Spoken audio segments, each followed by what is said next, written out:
Hi sir. అండి. So మొన్న విన్నారు కాకినాడలో అనంతబాబు గారు ధర్మవరం అనే విలేజ్లో అంబేద్కర్ విగ్రహానికి మాల వేసి దళిత వాడలో ప్రచారం చేయడానికి వైసీపీ పార్టీకి వెళ్ళారు. అక్కడ దళితులందరూ మా దళితుడిని చంపినవాడివి నువ్వు, మా సుబ్రహ్మణ్యాన్ని చంపినవాడివి నువ్వు, మళ్ళీ మా వాడలో ఎందుకు అడుగుపెట్టారో అని చెప్పి తరిమి తరిమి కొట్టారు ఆ రోజు. ఇప్పుడు మళ్ళీ అదే అనంతబాబు అల్లూరి సీతారామరాజు జిల్లా కూనవరం మండలం కూటూరు అనే విలేజ్కి మళ్ళీ వెళ్ళారు వైసీపీ ప్రచారం కోసం. అక్కడ కూడా దళితులందరూ మూకుమ్మడిగా అతని మీద వెంటబడి దాడి చేసినంత పని చేసి తోలేశారు ఆ దళిత వాడి నుంచి. పారిపోయాడు అనంతబాబు. మళ్ళీ రాష్ట్రంలో దళితులపైన దమనకాండ ఈ 5 ఏళ్లగా జగన్మోహన్ రెడ్డి జరిపించాడు.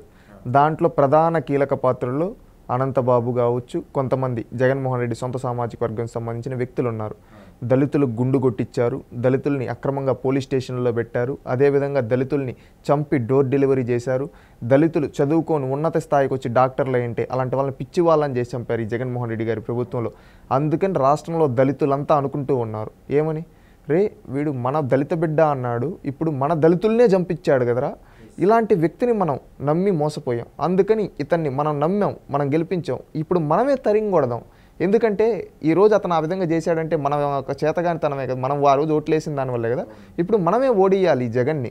అందుకని చెప్పి వాళ్ళు వైఎస్ఆర్సీపీ నాయకులు మన దళిత వాడలు అడుగు పెట్టనీయకుండా కొట్టదాంరా.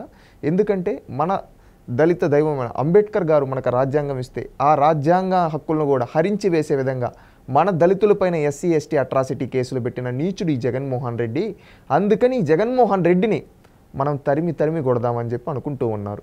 ఈ అనంతబాబుని చాలా దారుణంగా చాలా దారుణంగా దుర్భాషలాడుతూ రాళ్లతో కొట్టి తరిమారు. దళితుల్లో ఇంత మార్పు రావటం దేనికి సంకేతం అంటారు? దళిత తేజం, దళితులు చైతన్యవంతులయ్యారు. వాళ్ళ దళితుడు బిడ్డని చంపి డోర్ డెలివరీ చేసిన నీచుణ్ణి తరిమి కొడుతూ ఉన్నారు ఈరోజు జగన్మోహన్ రెడ్డి అధికారంలో ఉండగా. రేపు అధికారం పోయిన తర్వాత వీళ్ళు ఈ రాష్ట్రంలో కూడా ఉండలేరు. దళితులంతా ఏకమవుతూ ఉన్నారు. ప్రతి ఒక్క దళిత వాడలో ఉండే దళితులు ఏమని ఆలోచిస్తున్నారు తెలుసా? ఈరోజు పల్లెల్లో ఏంటంటే మనకు ఎవరు న్యాయం చేశారు, మనకెవరు రక్షణ కల్పించారు? ఆ రోజు అంబేద్కర్ గారు మన పైన దాడులు జరగకూడదని ఎస్సీ ఎస్టీ అట్రాసిటీ కేసు ఇస్తే, ఆ యాక్ట్ ఇస్తే, ఆ యాక్ట్ని నిర్వీర్యం చేసే విధంగా, అంటే ఆ యాక్ట్ని ఎట్టంటే కావాలనే తన స్వార్థం కోసం వాడుకుంటున్నాడు ఈ జగన్మోహన్ రెడ్డి. మళ్ళీ అదే కేసుని మనపైనే పెడుతూ ఉన్నాడు. అందుకు మనం ఏమవ్వాలంటే చైతన్యం అవ్వాలి. మనమే తిరిగి వాడిని కొట్టామనుకో, మనపైన కేసు పెట్టాడనుకో, అప్పుడు మన న్యాయస్థానాల్లో వీళ్ళని తేల్చుకున్నామని ఈరోజు దళితులు అనుకుంటూ ఉన్నారు. ఇదే సందర్భంగా మరో విషయం మాట్లాడుకోవచ్చండి. మనం నర్సీపట్నంలో డాక్టర్ సుధాకర్ గారు అప్పుడు మాస్కులు అడిగారని, N99 మాస్కులు అడిగారని ఆయన పిచ్చివాడి కింద ముద్ర వేసి నడి రోడ్డు మీద లాఠీలతో కొట్టి పిచ్చి హాస్పిటల్లో పెట్టి ఆయన చనిపోయే వరకు చేశారు. ఆయన గుండె జబ్బుతో చనిపోయారు. లాస్ట్గా హార్ట్ అటాక్ వచ్చి చనిపోయారు. వాళ్ళ మదరు నిన్న మాట్లాడుతూ, మా ఈ నర్సీపట్నం లోకల్ ఎమ్మెల్యే అతనే నా బిడ్డను చంపించాడు, అతనికి మాత్రం ఓట్లు వేయకండి, ఆ వైసీపీని మాత్రం గెలిపించకండి, ఇది రాక్షస ప్రభుత్వం, దళితులకి ద్రోహం చేసిన ప్రభుత్వం, దళిత ద్రోహి జగన్మోహన్ రెడ్డి అని చెప్పారు. ఆవిడ పెద్ద ఆవిడ, దాదాపు 95 ఏళ్ళు ఉంటాయి ఆవిడకి. దీని మీద ఏం మాట్లాడతారు? జగన్మోహన్ రెడ్డి నిజంగా దళిత ద్రోహి. ఈరోజు ఆమె ఎంతోమంది 95 ఏళ్ళు అంటే ఎంతోమంది ముఖ్యమంత్రులను చూస్తుంటుంది. అలాంటి ఆమె ఈరోజు దళిత ద్రోహి ఈ జగన్మోహన్ రెడ్డి అని చెప్పిందంటే గతంలో ఏ రాజకీయ నాయకుడు చేయని విధంగా ఒక దమనకాండ జరిపించాడు కాబట్టి జగన్మోహన్ రెడ్డి తన స్వార్థం కోసం దళితులను వాడుకున్నాడు. అదేవిధంగా ఒకప్పుడు దళిత ఓట్లతోనే ఈయన ముఖ్యమంత్రి అయింది చెప్పాలంటే. ఎందుకంటే అనేక దళిత వాడల్లో ఒకప్పుడు ఏం చెప్పాడు తెలుసా, మీకు అందరికీ ఉచితంగా కరెంట్ ఇస్తా అన్నాడు. ఈరోజు ఎక్కడిస్తున్నాడు? దళితుల్ని చేయూతనిస్తా, దళితుల్ని నా గుండెల్లో పెట్టుకుంటా అన్నాడు. ఈరోజు పెత్తనం అంతా వీళ్ళ రెడ్డిల చేతుల్లో, వీళ్ళ కాంట్రాక్టులన్నీ వీళ్ళ చేతుల్లో, దళితులేమో వీళ్ళ దగ్గర పనులుగా పడి ఉండాలా.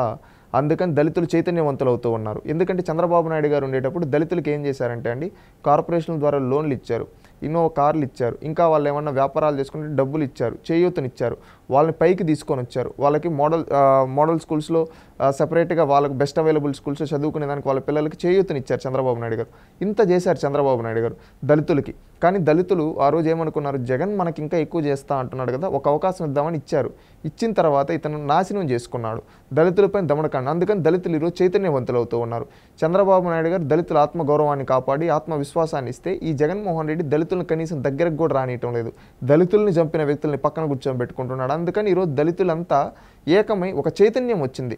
ఈ చైతన్యం ఏమవుతుందంటే ఆంధ్రప్రదేశ్లోని ఉమ్మడి 13 జిల్లాల్లో ఉండే ప్రతి దళిత వాడల్లో ఉండే ప్రతి ఒక్కరు చైతన్యవంతులై రేపు ఈ జగన్మోహన్ రెడ్డి ప్రభుత్వాన్ని అధపాతాళం లేక తొక్కడానికి కారణమవుతారు. జగన్మోహన్ రెడ్డి గారి పతనంలో దళితుల పాత్ర అనేది కీలకంగా ఉండబోతూ ఉంది. జగన్మోహన్ రెడ్డి ఓటమిలో రేపు దళిత చైతన్యం కనబడబోతూ ఉంది.